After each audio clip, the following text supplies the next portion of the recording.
today we start the chapter number 5, that is the arithmetic progression, जिसकी की जो short form है that is AP.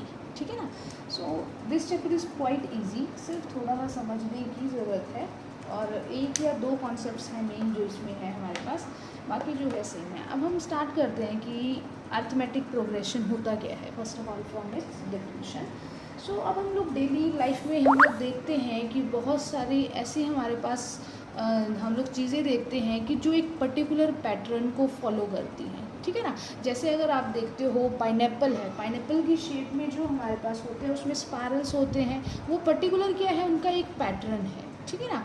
उसके बाद हमारे पास जो है और भी बहुत सारे ऑप्शंस होते हैं. हनी कॉम्ब जो होता है उसमें जो होल्स होते हैं वो भी पर्टिकुलर एक पैटर्न में होते हैं.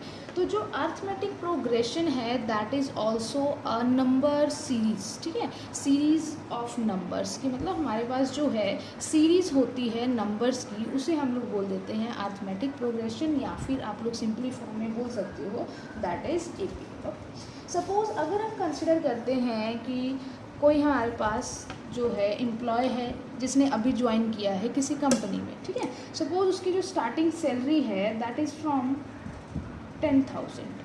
ठीक है. और पर ईयर जो है उसे इंक्रीमेंट मिल रहा है ऑफ 1,000. ओके. सो बेटा अगर हम लोग कंसिडर करते हैं कि उसने 2020 में ज्वाइन किया है तो उसकी स्टार्टिंग सैलरी जो है दैट इज़ 10,000. सो 2021 में जो उसकी सैलरी हो जाएगी दैट इज़ इक्वल्स टू, इसमें 1,000 क्या हो जाएगा, इंक्रीज. सो सैलरी बिकम्स 11,000.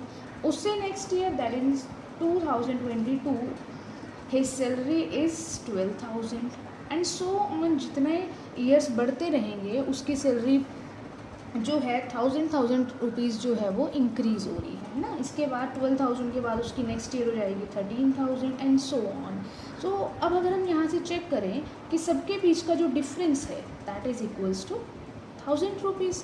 तो ऐसी हमारे पास कोई भी सीरीज़ जिनके बीच का जो डिफरेंस होता है that must be same is known as arithmetic progression. AP means. ठीक है. उस सीरीज़ को हम लोग AP बोलते हैं. बट सपोज़ अगर हमारे पास कोई नंबर है कि 5 है, अगर हम ऑड नंबर कंसिडर करते हैं 3, 1, 3, 5, 7, 9, 11, 13. अब अगर हम इनके बीच का गैप देखें 3 - 1 इज़ 2, 5 - 3 इज़ ऑल्सो 2, यहाँ भी 2. सबका अगर हम हर दो नंबर के, दो कंसेक्यूटिव नंबर के बीच का गैप देखते हैं तो that is equals to 2. It means this is also an arithmetic progression series. ये भी क्या है, AP में है. AP मीन्स अर्थमेटिक प्रोग्रेशन में है. तो आप लोगों को कोई भी सीरीज़ मतलब नंबर्स दिए हों तो उसमें हमें कभी भी चेक करना हो कि कौन सा हमारे पास जो है AP में है और क्या नहीं है, तो हमारे पास जो है हम लोग उनके बीच का डिफरेंस चेक करते हैं. तो ऐसी जितनी भी सीरीज़ होती हैं उन्हें हम लोग बोलते हैं AP. तो अगर हम इसकी जनरल डेफिनेशन की बात करें तो its definition is an arithmetic progression is a list of numbers. List of मतलब सीक्वेंस ऑफ नंबर्स होता है in which each term is obtained by adding a fixed number to the preceding number. Preceding means पहले वाला number. कि अगर हम पहले वाले नंबर के अंदर कुछ जो है कोई पर्टिकुलर एक फिक्स्ड नंबर ऐड करते हैं तो नेक्स्ट नंबर जो आता है, ठीक है ना, फिर उसके अंदर हम पर्टिकुलर सेम नंबर ऐड करते हैं, फिर हमारे पास कोई नंबर बनता है. मतलब the difference between the two consecutive number must be same. Okay. तो जब भी हमारे पास कोई भी ऐसी सीरीज़ होती है उसे हम लोग बोलते हैं AP. ओके. अब हमारे पास जो है सिर्फ फर्स्ट टर्म हमारे पास ऐसी होती है, जो स्टार्टिंग फर्स्ट टर्म होता है, फर्स्ट नंबर, वो ऐसा नंबर होता है कि जो जिसके अंदर कुछ भी एडअप नहीं होता. That is the starting point of this series. Okay. So बेटा अर्थमेटिक प्रोग्रेशन से हमें क्या पता चला है कि जो हमारे पास कोई भी सीरीज़ है वो AP में तभी होती है हमारे पास अगर हमारे पास क्या होगा, the difference between the two consecutive term is same. Okay. So अब यहाँ पे हम जो है AP से कुछ रिलेटेड टर्म्स स्टडी करेंगे कि हमारे पास कुछ कॉमन टर्म्स हैं जो हमें इसमें पढ़नी होती हैं. So first thing is the first term which is represented by small a. First term हमारे पास होती है जिसे हम लोग स्मॉल a से रिप्रेजेंट करते हैं. Next thing is the common difference.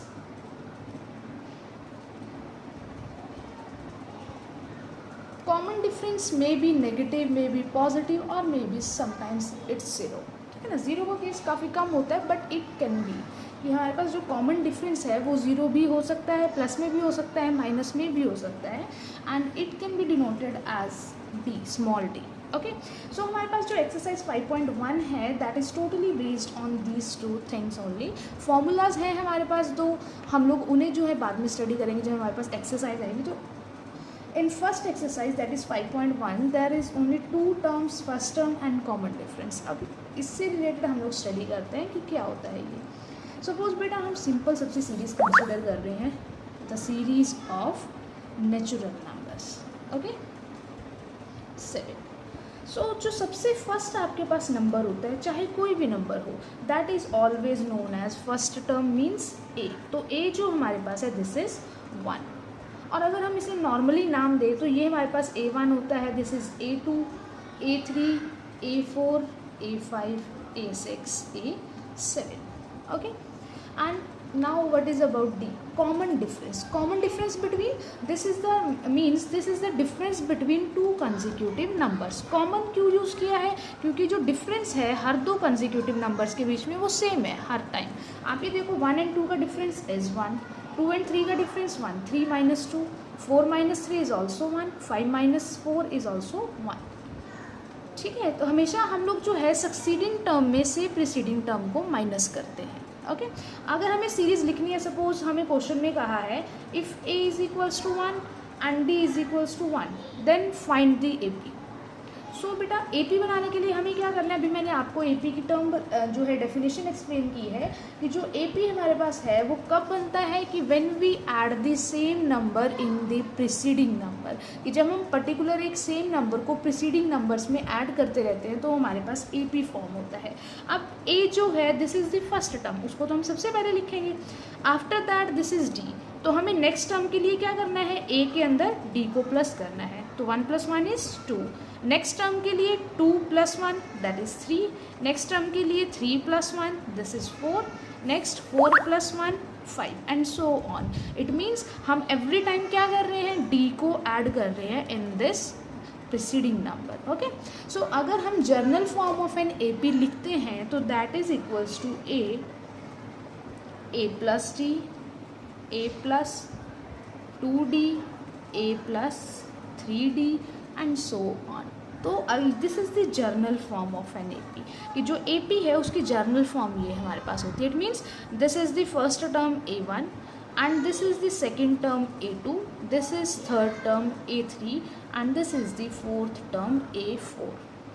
Okay, अगर हम सिंपली यहाँ से नोटिस करें तो जो A2 है, 2 में क्या हो रहा है, ए के अंदर 1d ऐड हो रहा है, A3 टर्म के अंदर क्या हो रहा है, 2d ऐड हो रहा है, और A4 टर्म के अंदर क्या हो रहा है, a + 3d। ओके, तो this is the general form of an A P, कि अगर कोई भी सीरीज़ हमें इस फॉर्म में गिवन है it means that series must be in A P. तो वो किस में होगी, ए पी, क्योंकि आप लोगों के पास क्वेश्चन में आ सकता है कि find whether the given series is in A P और नॉट, कि आप लोगों को फाइंड आउट करना है कि जो सीरीज़ है वो ए पी में है या नहीं है। अब for example if we have these numbers, अब आप लोग कैसे चेक करोगे कि this is in A P और नॉट, आप लोगों को क्या चेक करना है, कॉमन डिफरेंस। ओके, सो जैसे कि this is A1, this is A2, this is A3, A4, A5। सो आपको D हर दो नंबर्स के बीच में कॉमन डिफरेंस फाइंड आउट करना है। So D is equals to A2 minus A1। मैंने आपको बताया कि D निकालने के लिए हमेशा अगर आपको ऐड करना है तो प्रीसीडिंग टर्म को सक्सीडिंग में ऐड करेंगे। ओके, बट अगर आपको डी फाइंड आउट करना है तो आपने हमेशा जो सक्सीडिंग है मतलब बाद वाली टर्म है उसमें से पहले वाली टर्म को माइनस करना है। आप ऐसा नहीं कर सकते 9 में से 3 को करें, नो, आपको लेनी दोनों कंसेक्यूटिव टर्म्स है। So A2 is 5 minus 3 this is 2। Next अगर हम डी फाइंड आउट करते हैं between A3 and A2, this is A3 minus A2, तो this is equals to 9 minus 5, this is equals to 4। Next D is equals to A4 minus A3, so this is 11 minus 9, this is again 2, and next अगर हम find out करते हैं, this is A5 minus A4 is equals to 18 minus 11, this is 7. अब अगर हम check करें तो जो D है वो कोई भी सेम नहीं है हमारे पास, क्या इन दो टर्म्स में सेम है, लेकिन बीच में क्या है हमारे पास, चेंज हो गया है. It means this series is not in AP. Okay, so बेटा आप लोगों को ऐसे है कि या तो आप लोगों को क्वेश्चन में सीरीज गिवन होगी और आपको कहा जाएगा कि फाइंड या check whether this series in AP is in AP और not. Okay, and second thing is आपको A गिवन दिया होगा, D गिवन दिया होगा, कहा जाएगा फाइंड दी AP. तो आप लोग दोनों को मैंने आप लोगों को बताया कि how to do this type of questions. और एक्सरसाइज 5.1 जो है उसमें टोटली इस टाइप के क्वेश्चंस हैं. So first of all do that exercise 5.1. After that we will discuss further formulas of this chapter. Okay, thank you.